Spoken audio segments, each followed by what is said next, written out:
Welcome to the Job Shop Show, where we talk with the owners, suppliers, partners, and customers of custom manufacturers. Listen and learn the secrets of top-performing job shops, the tools, techniques, and backgrounds that have made them successful, all in the quest of raising the bar for custom manufacturing. I'm your host, Jay Jacobs. This episode is sponsored by our friends at the NTMA, the National Tooling and Machining Association. The NTMA is an association of privately held, entrepreneurial-based, and family-owned businesses representing nearly 1,200 small to mid-sized machine shops and tool and die shops across the country. They have approximately 30 very active regional chapters that host local events, run apprenticeship programs, and provide other services to their regional members.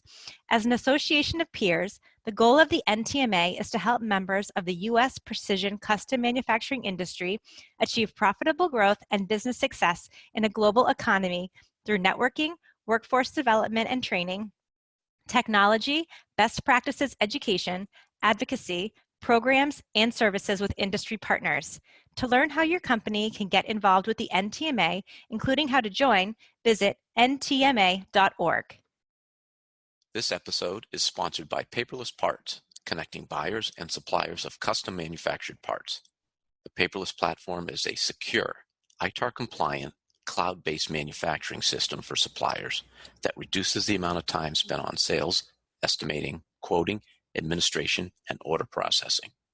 It offers seamless integration with the accounting and ERP software tools that shops already use, such as QuickBooks, E2, and JobBoss.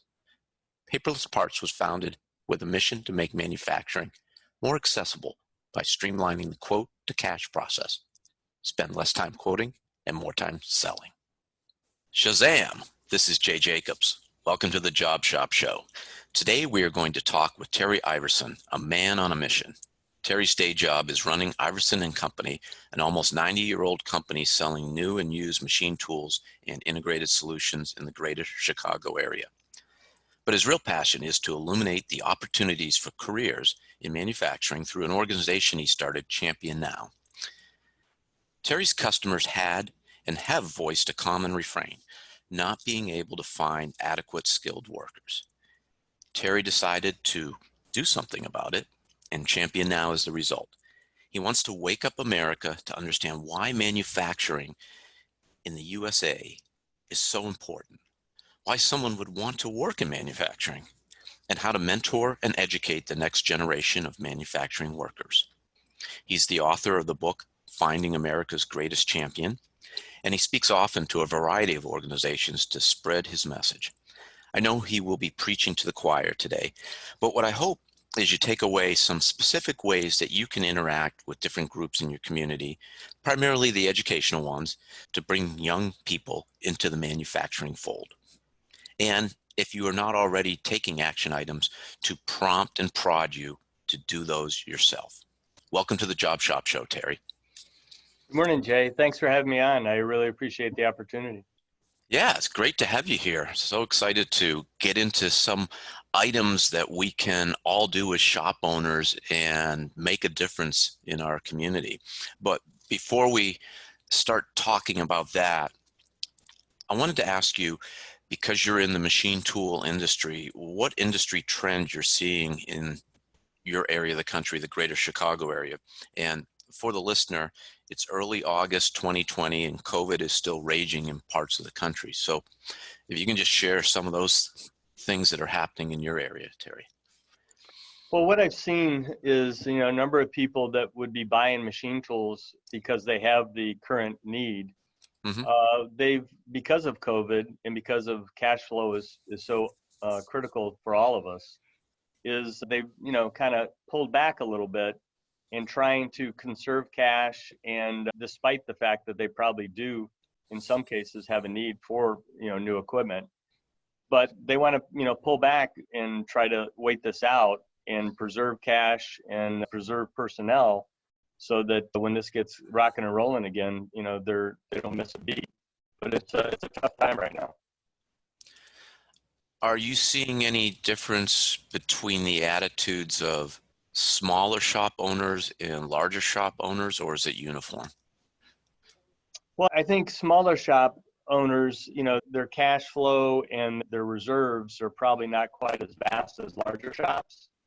And so, they may have, a critical mass of people that they have to retain. To the larger shops out there, they may have a certain percentage of their workforce that they may be able to furlough, or they may be able to, reduce hours. But the smaller shops, let's say 5-man shops to maybe 25-man shops, pretty much each and every person is critical. So they have to retain that talent. And as we both know, obtaining the talent and also retaining the talent is critical. Right. And are there any industries that are continuing to buy? And then are you seeing ones that have particularly shut down? Well, automotive's been hit very hard from what I can tell. The people that are in medical, especially those with the PPE equipment manufacturing, they're gangbusters. Defense is still going, reasonably well. Aerospace has always been strong, but it's probably a lot less strong right now. Boeing, I know, has made a lot of cutbacks because of the obvious air travel restrictions and the lack of air travel around the country and the world. Yeah. I didn't realize till somewhat recently that Chicago is actually the headquarters of Boeing. Everybody thinks of them in Washington State, but do they actually do any manufacturing in the greater Chicago area? Well, I think most of their manufacturing is still based, to my knowledge, is all based in Washington. They do have a number of actual, jobbers and contract machine shops in the area. But I want to say it was probably, and I may be off on this, but it was probably within the last decade, but probably 5-7 years ago, maybe less, that they moved the headquarters to Chicago, downtown Chicago. Yeah. So Iverson and Company, almost 90 years old. Can you tell us a little bit about what your firm does? And obviously you share the same last name, so there's probably some link there as well. There is. Well, our family business started back in 1931, and my grandfather started it. He worked for a machine tool builder here in Chicago, and they moved out into New York State, and so he stayed behind and started our company representing them. So my dad got involved in the late 1950s, and I got involved in 1980. But we sell machine tools, and over the years, we've developed an expertise in a certain, very precise turning work or turning equipment. And then we also rebuild tool room lathes as a rebuilder. And then we also have been selling to the technical education market as far as manual lathes and manual mills. And my background with the technical education sector helps in that regard. So if you got on a lathe, can you actually make parts? Not very well, but yes. I never claimed to be the best machinist. In fact, when I actually ran a Warner & Swayze AC chucker for my uncle, I was not known very well as the supreme machinist. But you did run. I did. I have an engineering background, so my expertise to help my customers is more in applications and how to process parts than actually doing it. Finding the right machine, finding the right process. That's something that all 40 years of my career that I've been, very involved in. What states do you guys cover? We're located in Illinois. We sell new equipment into Illinois, Wisconsin, and portions of Indiana. But then we sell used equipment and rebuild tool room lathes all over the country. Oh, all over the country. Gotcha. And over, let's just say, the time that you've been with the company, how many machine tools do you think that you've placed roughly in shops? Well, at one time back in probably the mid 80s, we had this discussion, and since our beginning, I think we came to and keep in mind, way back when, it was a lot of the manual machines, right? Yeah. So from the beginning, somewhere along the line, we have sold in excess of 10,000 machine tools. Now, I grant you, over the years, for the early decades, a lot of that was manual machines, manual lathes primarily. Well, let's zero in on, say, the last decade. How many shops would you say are customers? Over the years, in the last decade, I would say we probably have focused on somewhere around, probably 500 to 1,000 different points of contact. Mm-hmm. Sometimes it'll be, one machine tool. Sometimes it'll be multiple machine tools. And we've literally branched out in the educational sector to dozens of high schools and community colleges. So I asked that question as a lead up to what you're doing now. And you've had lots and lots of conversations, both with people who bought from you as well as those who have not. And those conversations have led you to the organization which you created, ChampionNow. But maybe you could bring us back to the beginning. How did it evolve? How did this whole idea that you wanted to be involved in helping to create a skilled workforce, bring us back to that beginning? Well, I've tried not to do it. Let me say that first, because it is a daunting task, Jay. And every time I try to push away from the table, so to speak, I keep getting pushed back in. But I think it was IMTS probably in the mid-90s. One of my counterparts, one of my peers that sold the same type of equipment that I did, made a comment that, we need to focus on education. And I had just a little bit of exposure to technical education, but not a lot. So that being said, I kind of did a deep dive in the mid-90s into community colleges and then eventually high schools. And then I ended up getting on a number of... What does a deep dive mean? Well, a deep dive, good question. A deep dive is got to know the landscape of the technical education in this area. And so I would visit high schools, community colleges, technical colleges in the surrounding states. And so after that, then I got to learn a little bit, who the players were, what their focus was, what their strengths and weaknesses were. And then ultimately started selling equipment to the technical schools, including high schools. Then having said that, then I started getting on advisory boards, both community colleges and high schools.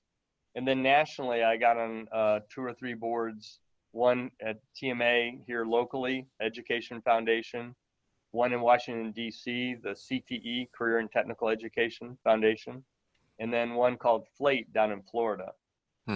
So I got so insanely, in my opinion, connected and engrossed in trying to make a difference, because I think education for skilled labor is the one and only means to get more employees into the job shops and into the entire manufacturing sector, that I kind of took a step back, and it's like, unless I start a movement or start an organization or ultimately eventually write a book, I can't really reach enough people. And I can't reach enough students. I can't reach enough parents. I can't reach enough industry members or educators. With these organizations, get involved in speaking in front of other groups on their behalf? Was the speaking sort of in parallel as you developed this idea of how you could make a difference? Good question. Well, the word champion is an acronym, which is change how American manufacturing is perceived in our nation. And it's a very long acronym. I understand that. But manufacturing needs a positive image, and what better word than champion for a positive image? So I started out speaking at schools, initially high schools, and trying to get high schools down to IMTS to learn about manufacturing. When was the first time you started doing that? Was that back in the 90s as well? It was. Yeah, I want to say it was probably 96 or 98 at the latest. And let me say that Harry Mosier, who I think you know very well. We've had him on the podcast. Yeah, Harry Mosier was an inspiration to me. He got me to start speaking at high schools back in the 90s. And then the more I got involved in education, I thought, Harry's doing this great movement where he's reshoring manufacturing in this country. So I thought, everyone's telling me the same thing. We can't find enough skilled people. And yet here's Harry doing a great job bringing companies back into the fold into the U.S. for manufacturing, which makes it even more important that we find more skilled workers. So in terms of ChampionNow, I ended up starting it in 2012. Mm-hmm. And it was during, I think, a shutdown. So I turned in my paperwork for a 501c3, and it took months and months and months because of the backlog of the shutdown. And then, I really didn't have, I think, adequate credibility until finally I decided, that I would ultimately write a book. And I felt that really gave the organization more credibility. That's interesting. You used the book then to establish credibility, and obviously it has a lot of ideas and beliefs contained within it, but just by being an author, that gives you that mark of approval then.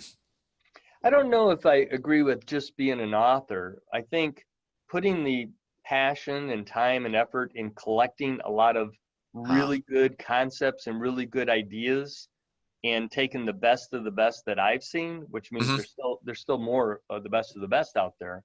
Yeah. But by collecting all that information in one nice, neat little package, it gives so much credence to how important manufacturing is in our country and how desperately we need the next generation to embrace it. How much of your work week does ChampionNow and related activities, I guess, non-Iverson and Company, how much time do you spend per week? I guess I could say too much, but I'm very passionate about it. Sure. So, the normal work week for most people is 40 hours. I mean, I haven't seen a 40-hour week probably since 1980 when I started. Mm-hmm. But I would say there's a good 15 to 20 hours of my week that are related in some fashion to the organization, to preaching the message, so to speak, the book, or the likes of it. So, I still do a full-time job, but I also do a lot of mission work, so to speak. Yeah. How many times a year, let's say non-COVID in 2019, did you speak to audiences? Well, I used to speak a lot more at local high schools, and that would probably be sometimes a dozen or more times a year. Mm-hmm. And then after I finished writing the book, then I would be called out nationally to do more speaking. And sometimes that was with the organization for Flate, and then other times it was associations that were doing meetings. And I was just getting started with that when COVID came around. When you initially started speaking, so I'm thinking of a job shop owner who wants to spread the message locally. Did you invite yourself, or did people reach out to you? How did you get to speak in front of high schools or community or technical colleges? I tried to take a leadership role in a lot of the schools that I deal with. I feel the value proposition is, if I'm selling a school equipment, that I need to do more than just provide equipment to them in service. I need to give them a vision of, some of the people that are doing things out there that are leading cutting edge, so to speak, in education. And I tried to speak to fill their seats, so to speak, in their technical programs. Because sometimes I still have a relationship with Edge Factor. I don't know if you've heard of them. No. But they're a video production organization company, and Jeremy is the owner and chief creator, so to speak. And he shows all sorts of videos that inspire young people to go into manufacturing. So I would show these videos. I would talk about the numbers that I get from NAM and other manufacturing institute and other numbers that I just intuitively know. And I would speak about the details and the intrigue and the challenge and the payback and the good paying careers in manufacturing. But then there was an inspirational part that I would reach upon Edge Factor with videos, which was very compelling. That's really neat. Are they local to you then? No, they're actually a Canadian company, and I think they also have a U.S. division as well. And I met Jeremy and Edge Factor in 2000, I think it was 2013, I believe. It was either 12 or 13. Thinking, if I own a machine shop and I'm not in your line of work, so I am not selling to a school, what would you suggest as a path to get invited to speak in front of the right people at the school? Well, the one thing I wouldn't recommend is to go quite as deep as I have, because it's being realistic is important, right? Mm-hmm. To be able to have someone say, I can do that is the first step. Mm. So what I would recommend is to look at Project Lead the Way, which is a project-based learning program within high schools. Mm-hmm. And what I would suggest is look at your local high schools that are not far away from either your home or your company, Mm-hmm. and then dedicate either yourself or one of your top people that understand the passion of the industry, and get involved in that Project Lead the Way program at that high school. And they'll want you to speak, career days. They'll want you to speak in front of classes, and they'll be very eager to embrace you. Well, we're getting into some of the actionable items now that are in your book, and I want to be sort of structured in how we talk about those through the different levels of education. Before we get into that, though, you just mentioned that you or someone in your organization, and I think that that's a critical part, is that if a job shop owner is listening, they may say, oh my God, I have so many things to do. And it's important to point out that it doesn't have to be you, or at least you all of the time. And actually, the larger the shop, the more people who should be involved in the outreach efforts. Do you want to talk about that, what you've seen perhaps in some of the shops who support you on your mission? Sure. I think your point's valid. Jay, what I would suggest is, first of all, the message has to come from the top down. Yes. Now, that doesn't mean that the owner or the CEO or president has to be the feet on the street, but the priority has to be given and the resources has to be given by, the boss, so to speak. And so once that happens, I've met a number of job shop owners. Some are close friends, that they are the person that go to the advisory board meetings and talk to the class, but they're usually smaller shops too, right? Okay. But then I've also seen large organizations where they take a young person, because obviously this is a good thing to have a young person talk to young people, right? Sure. So they'll take a young person that's maybe 5 years into the career, and then they'll assign them to spend significant time, and that'll be part of their job description. And so it's very advantageous when you have a young person speaking to young people about them going into the career. So it can work both ways, but it's the message has to come from the top down for sure. I totally agree with you. And I'll just share some of the things that we did in Rapid to make it not just me, but a organizational priority, because we were growing quite rapidly, pun intended, and we had to constantly be hiring. And some people we could train and upskill, but others they just had to have some skills coming in. So we were very committed to helping the local community engage and train the workforce to help us, and of course help others in manufacturing locally. So I'll just share one of the things I did, as you mentioned, when we were smaller, I would do a lot of the speaking myself and be very active. But as time evolved, I had general managers at different divisions. The general managers would be engaged and have some of the responsibility, and it was known to them that that was important.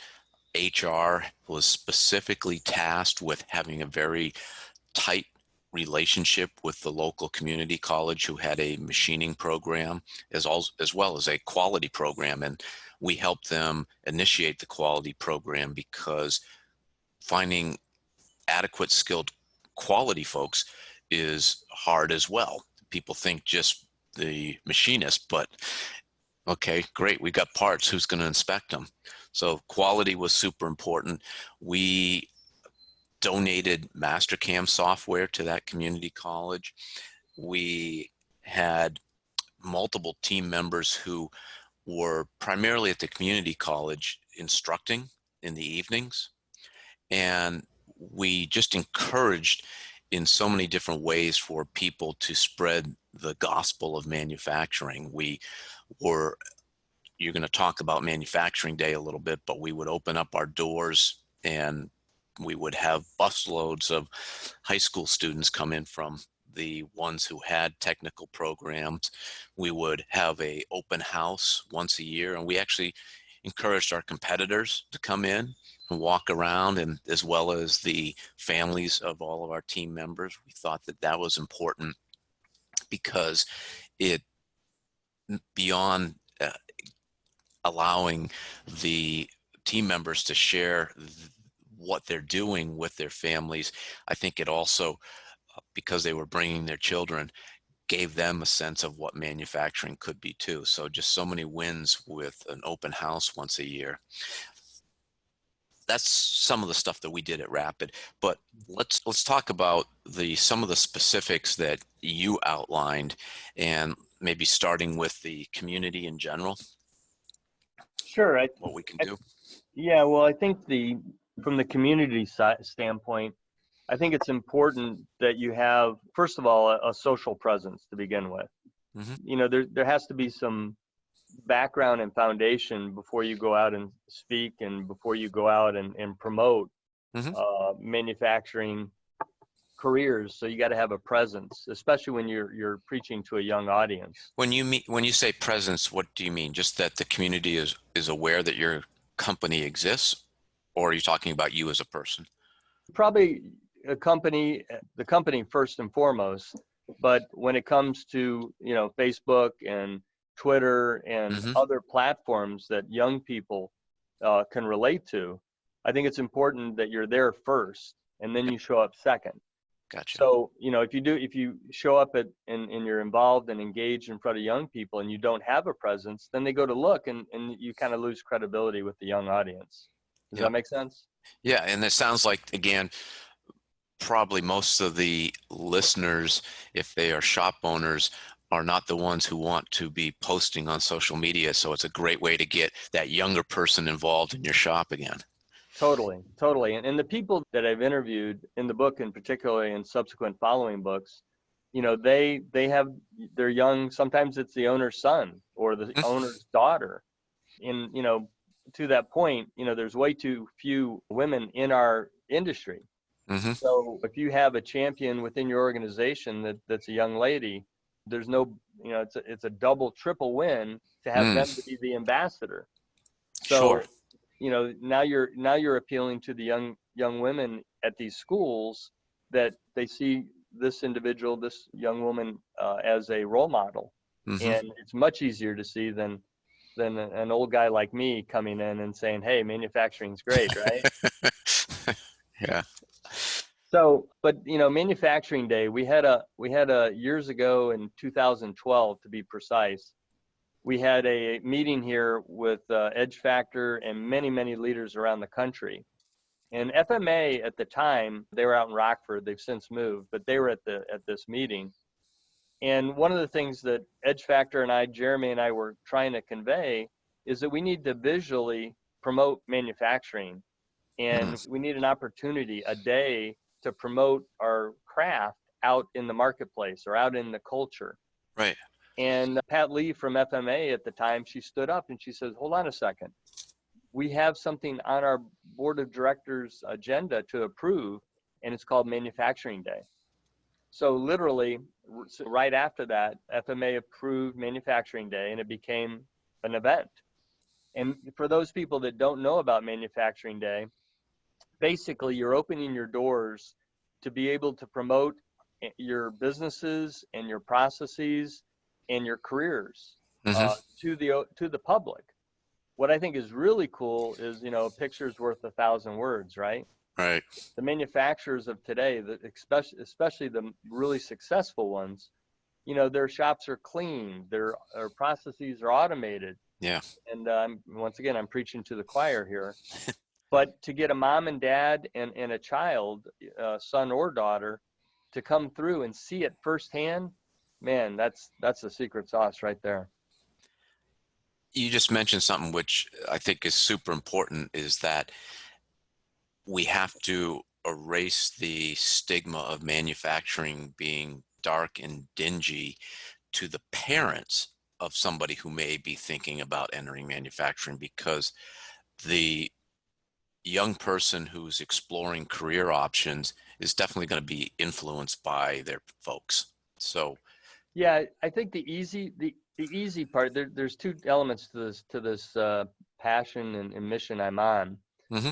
The easy component is you have a computer, right, on a machine tool, or you have, digital inspection in your shop, right?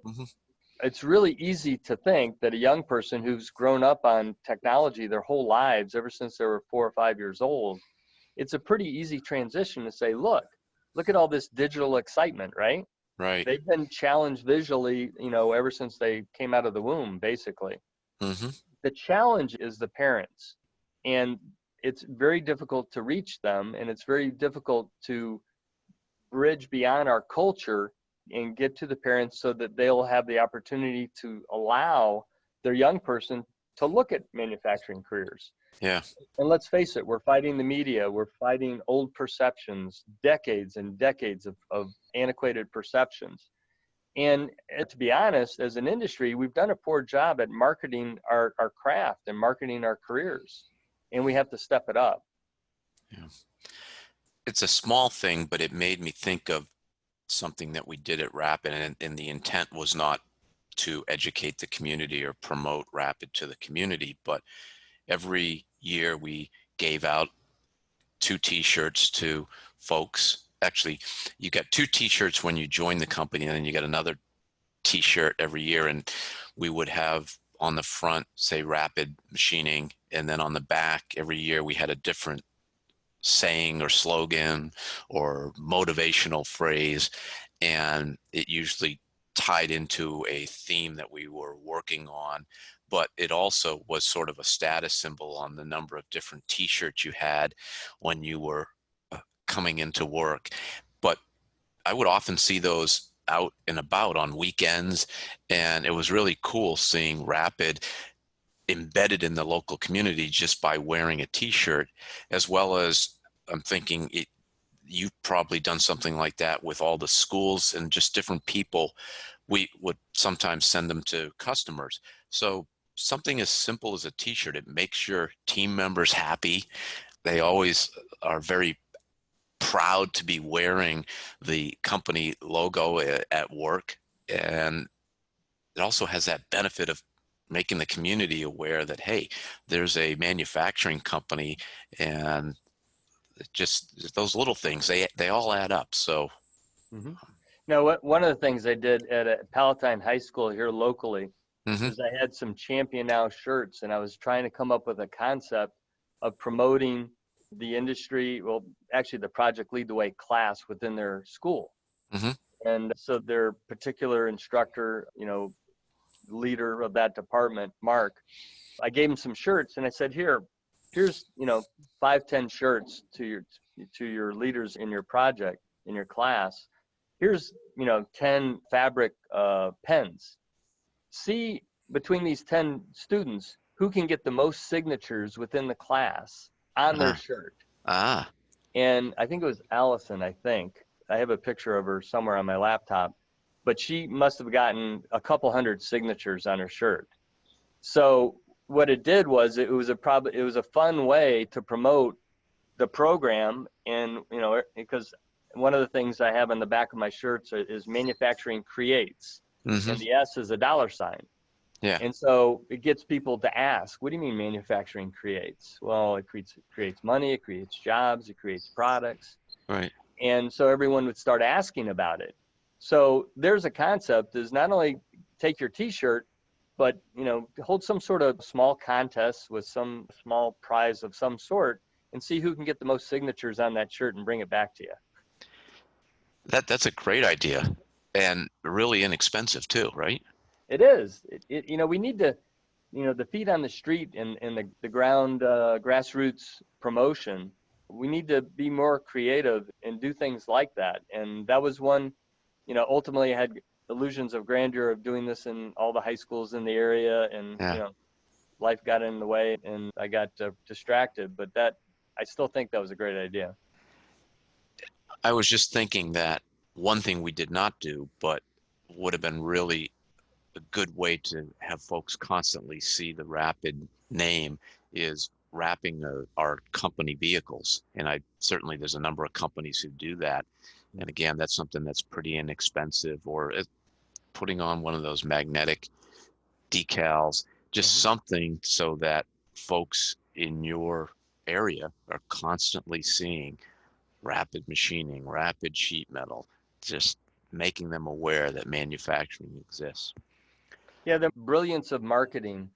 I think there's a lot of manufacturers in today's world, in today's digital world, that are really embracing a lot of the really advanced marketing techniques. And that wasn't, as a industry, that really wasn't our strong suit for a long while. But there's people like yourself and others, some that I've had interviews with and been interviewed by, that are doing a great job at really stressing and pushing the importance of marketing these really good careers that we've got. I have a question. Project Lead the Way. Can you just describe that a little more? And I know of it, but I don't know enough of it. So I'm thinking maybe I'm like the typical shop owner who's listening, and I want to better understand how I can get involved in it and what it entails. Well, Project Lead the Way, it's a really good question, by the way. Project Lead the Way is project-based learning. And they're organizations out of Indianapolis. And Vince Bertrand, who I interviewed, is the president. And Vince wrote a book called Dream Differently, which basically speaks to, a different career and different learning and et cetera. So basically, when I was a kid in high school a billion years ago, I took AP Physics and AP Calculus. And, I was a good student, but I got bored really easily, Jay. And so I had a real tough time focusing. And I think there's other young people that can relate to that. Some of us that are in our careers can relate to that. And so project-based learning basically takes, let's just use algebra as an example, and says, all right, let's apply algebraic concepts into manufacturing and making a component.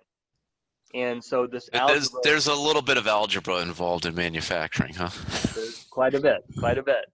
And then when you go to physics, and I'll just, since we have job shop owners on the listening component, when you go to physics and you start talking about the coefficient of expansion, let's say. Yeah. Well, when you start and you line up aluminum and you line up steel and you line up titanium and you line up brass, all of them have a different coefficient of expansion. So in cast iron, let's talk about cast iron since it's machine tools, right? So, you might have a tough time understanding that concept as a young person, but when you go to machine something and you machine without coolant, and one just literally grows like crazy and the other one doesn't, beryllium copper, I guess, is very, sought after in the mirrors and lenses and aerospace because it's so thermally stable. So the coefficient of expansion is very low. So those are two examples in physics and in math, or science and math, that is project-based learning that really matters, and it really makes sense to a young person. And that's what I missed in my education when I was young. So how does Project Lead the Way integrate that? Well, they integrate it usually with a manufacturing program, and they try to bring in the math and science concepts in their program and in their curriculum so that they can actually make relevant the actual other subject matter. So that it makes sense. So you may take a young person who maybe isn't very good in math, and then all of a sudden you put relevance to it, and now they're pretty good in math. So as an owner, do I have to engage with the teachers in the high school, or are there materials at the project? I assume there's a website for Project Lead the Way. How do you? Yeah, if you go to PLTW, I believe, Project Lead the Way. I think it's .org, but off the top of my head, I'm not positive. But if you go to if you Google Project Lead the Way, they'll have a list. You can download a list of Project Lead the Way schools. So let me just say I'm in, Main Street, USA, somewhere in the country. And I'm saying, okay, where's my local Project Lead the Way high school? Yep. Which means they're going to have a machining program, because that's basically what they're doing, is connecting math, science, and manufacturing. Okay. So then you find, okay, here's a school that's 5 miles away from right where I am, or here's one, I have a young person that is going to lead up the charge, so to speak, and his or her home is next to another one, 5 miles from their home, and maybe they live, half hour away. So then you contact the lead of the program or the instructor, and they're just waiting with open arms to get people involved. Cool. So they'll usually ask you, hey, can you come speak to my class? And then the next thing they'll say is, hey, can you sit on our advisory council? I've been on a number of them. They've asked me, they said, look, we want to start an advisory council. Can you suggest other people? And so it starts to grow. So the really active programs are usually within an industrial community. Okay. So you have either an industrial area or an industrial park, and then there'll be adjacent high schools. Just to be an example, in this area in Chicago, Elk Grove is one of the largest industrial parks in the country. Well, not coincidentally enough, Elk Grove High School has a good Project Lead the Way school. Okay. And so it's easy for them to engage manufacturers because they're right there and it's convenient. And let's face it, when our high school students get out of school, particularly those that want to go from high school into the workforce, they'd rather work right around where they grew up, and they'd rather work and live in their community that they grew up. This sounds like a wonderful opportunity for someone who is phasing out of working full time. Let's say they don't want to retire, but they sold their shop and they want to give back to the community, they want to stay active.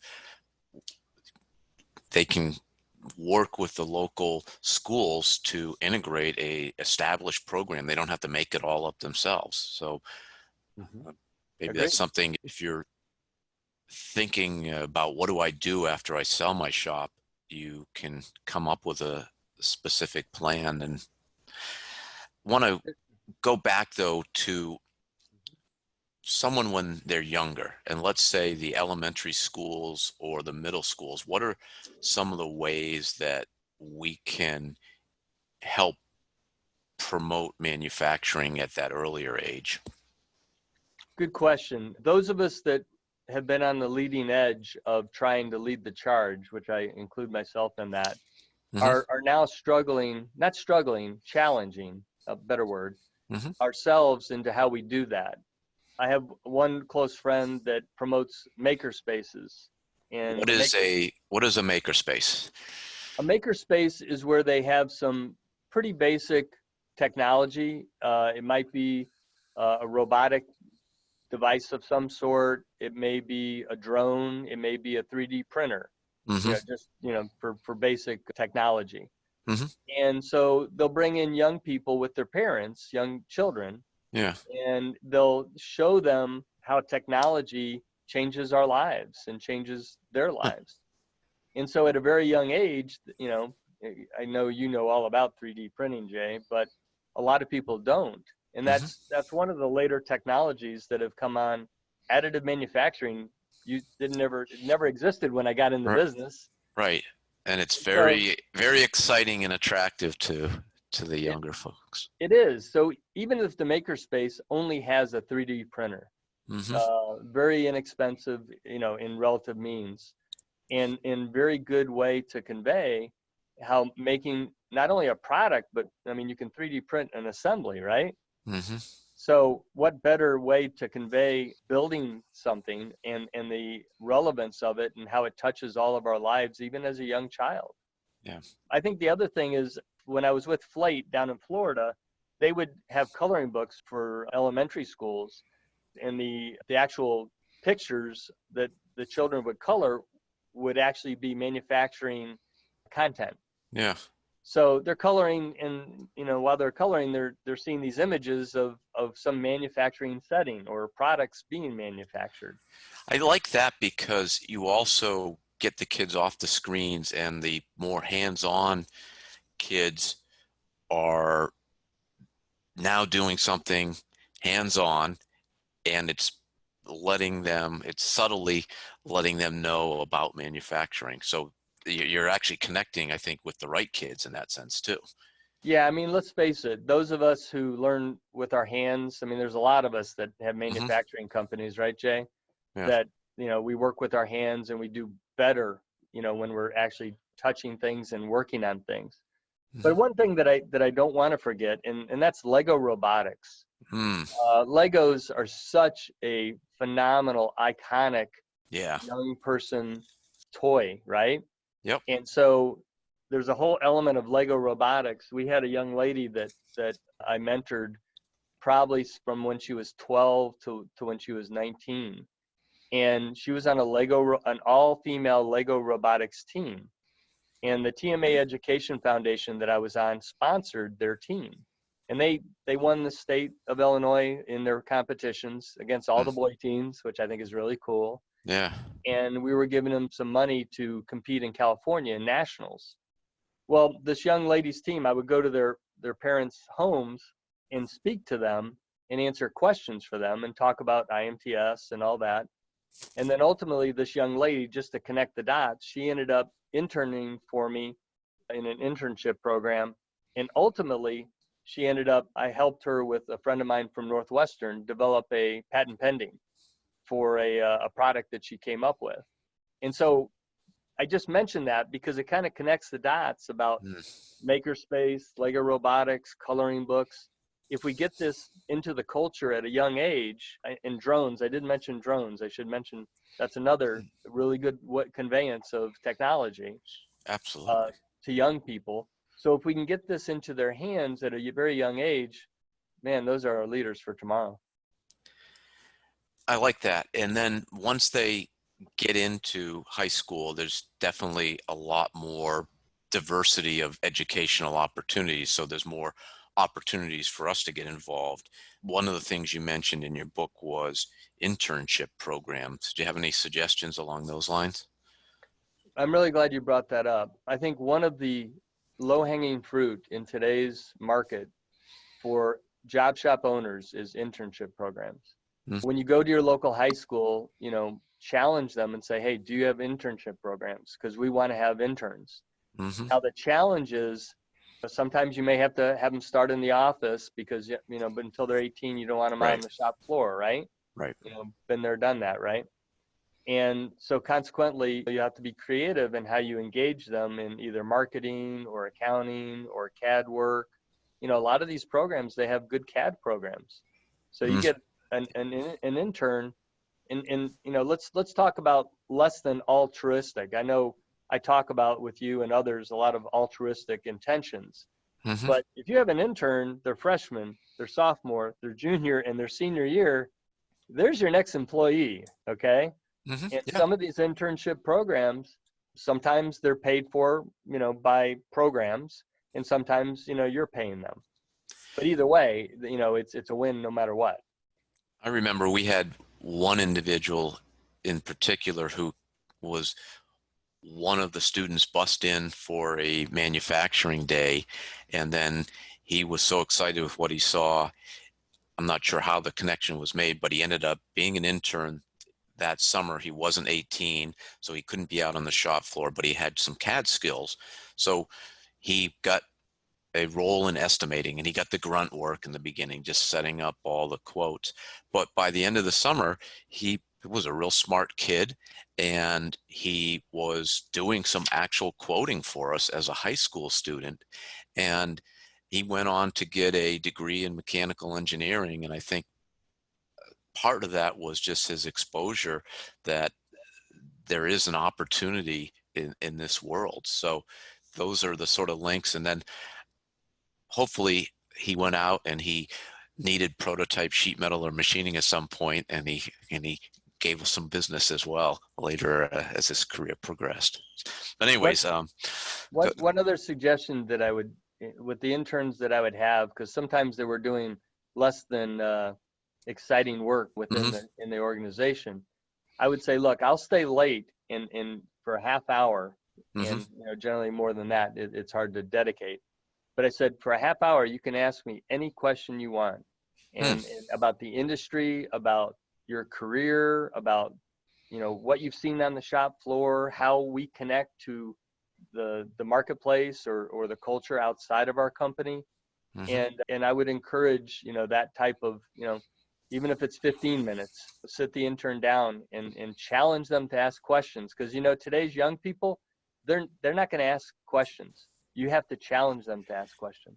Yeah, I think but the first part is sitting down with them and engaging with them and creating that opportunity. How about other things that we didn't cover? I want to bring up one. First Robotics, FIRST as it's called now. We sponsored a bunch of different teams from local towns at Rapid, and when we had the space in our facility, we actually some years allowed some of the teams to build their robots there. I think that program, it's made such an impact on the STEM skills in our country. So do you have anything you want to throw out about that as well? Well, I think there's some of the visionaries that own job shops in this area. Egon Jagen was a gentleman from Switzerland, and he was very involved in FIRST Robotics and sponsored, I think, Rolling Meadows High School and a lot of other teams. But yes, FIRST Robotics is absolutely one of the top-notch. Most of those kids end up going on to engineering school, to be quite honest. Yeah. And I like how they integrate, though. There's marketing, there's programming. It goes way beyond necessarily the mechanical or even electrical side of the robots. And it gives so many different kids a way to become involved with manufacturing, but not necessarily designing or making things. Yeah, and they have in this part of the country, they call it now Robot Rumble, but then they also call it BattleBots, but that's now trademarked, obviously.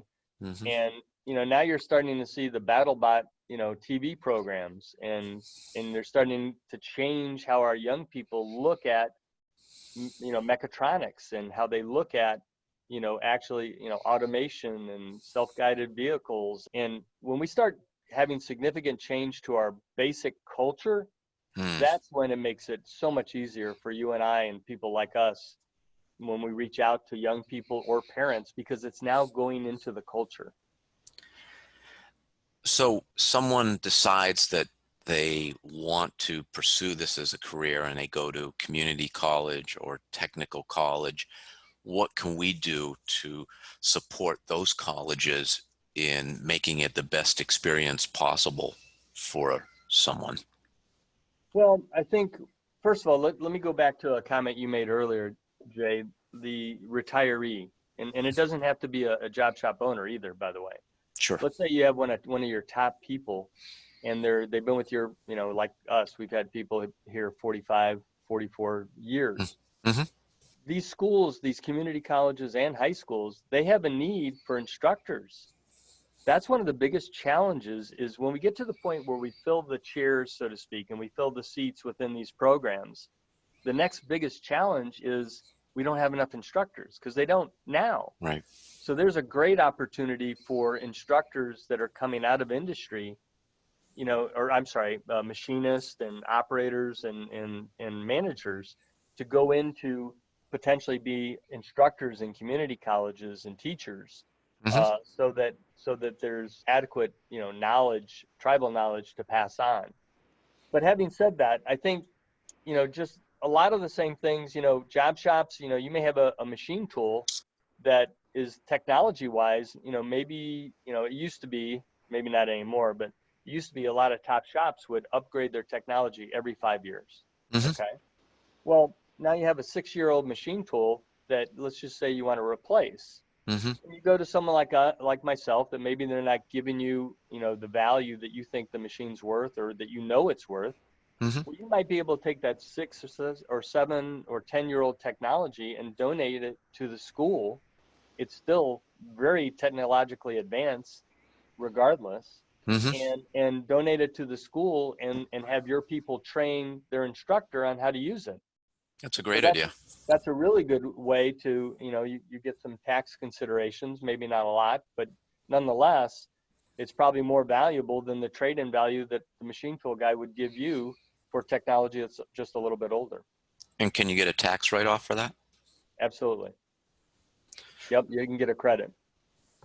As far as the other things that I would say is, there's videos, visual. YouTube is such a powerful dynamic. And one of the local high schools did their own YouTube video to promote their program. But I would challenge even the smallest of shops that it's not hard to make a YouTube video to promote your careers and your company. And it doesn't have to be the old-fashioned way, this very professional, right? Yeah. I mean, the best thing you could do is get one of your interns to do, in their own way, some sort of a video that appeals to their audience, Mm-hmm. their young audience. And you can do it right on your cell phone. An iPhone or Android is absolutely great quality today, and it is. There's people making a lot of money. All they do is put up YouTube videos taken on their phone. Well, let me talk about reverse mentoring for a minute, because I really didn't mention that. I'm going to speak about that in my subsequent following book. And that is, when you have an intern, you have a mentoring opportunity, right? Mm-hmm. Yeah. And you have all this tribal knowledge that you want to, pass on.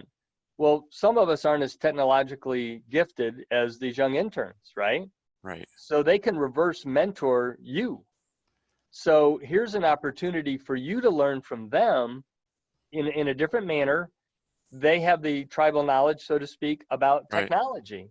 So they go on their phone, they make a YouTube video, they go to iMovie, they actually edit the video on their iPhone and post it to YouTube, and they're mentoring you. Yeah, I like that. And for the person who will call you the retiree, what a great way for you to become immersed in technology by getting back with the folks who, what do they call it? They're native in the digital technology. They can help you become more comfortable with technology. I love that. How many grandparents, Jay, that are listening to this podcast have had their grandson or granddaughter come over and say, "Could you help me with this iPhone?" or "Can you help me get on the internet?" Yeah. Well, anything else on the community colleges or tech schools that you want to highlight? Well, I think anytime you can sponsor a bus to go to a trade show, or anytime you can sponsor a bus to come into your facility and do a walk around, once again, internships there as well as high schools. And then I think, one of the things that I think we had talked about is doing some sort of a trivia contest or a cocktail hour at a local, maybe either restaurant or bar that might be a way to get the message out about manufacturing. I like that idea. Yeah.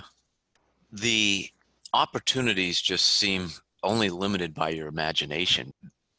It's a mindset that you want to be involved in engaging with the educational institutions in your community. Yeah, I mean, you've got some of the most innovative, our audience, your audience, and the world we live in are some of the most creative, innovative people on the planet. Yet we've not really been challenged very as often as we need to be creative in the way that we're talking about. Yeah. And so now it's getting to crunch time, where in order to our companies to thrive, not just survive, but thrive, we need to step it up and use all that creativity and innovation in a different avenue. Well, I think this is a good place to wrap it up, Terry. You've given us a ton of great information, practical strategies. Thanks so much for chatting today. And Thank you. Along those lines, I'm just thinking there's both individually and through our companies, and I again want to emphasize it's not just you, it should be a company initiative. We can be proactive in developing a skilled workforce. And I really like the idea of opening your doors on manufacturing day. It worked for us. I think it's so valuable to have as many people as possible through shops. So you see that manufacturing is not a dungeon, but it's clean, it's high tech. So many ideas, practical ideas that can be implemented immediately. Some will resonate with you, some won't. It doesn't matter. Just pick one or two. And if every shop owner creates at least one touch point with the younger generation, we're well on our way to a goal. Anything else you want to, jump in. Anything else you want to share? Here's my goal and my vision and my hope for the future, Jay. When I wrote the book, it was to get the message on the good paying careers and all the ideas and all the brilliant people around the country that are already actively engaged, like we're talking. Yeah. So one of my hope is that people for Manufacturing Day would have a book to be able to give to a parent. It has all the facts and figures in the book, all the high paying careers. It's all right there. So my vision going forward by the end of the year, maybe not by this Manufacturing Day, but certainly the next one, is to have 4 smaller books for students, parents, guidance counselors, and industry members, but during Manufacturing Day for students and parents, a smaller version. And then I hope to also, in the 4 smaller books, translate it into Spanish, so that, a Hispanic or Spanish. That's a great idea. I like that. When is the next Manufacturing Day, by the way? It's every October. So it'll be interesting to see if we're going to have a digital Manufacturing Day this year because of COVID. Usually if you type in Manufacturing Day, there's a whole website that has just tons of information on it. So, go to Manufacturing Day. It's now organized by NAM. So it used to be from the FMA, but now NAM orchestrates it. But that being said, now more and more people that get involved are starting to do a manufacturing month. I think it used to be like October 5th, I think. And then different states, would say, well, we can't do it October 5th. We have to do it October 15th, or we have to do it October 31st, or maybe not 31st, but, 26th or whatever. And so then October is starting to become known as Manufacturing Month.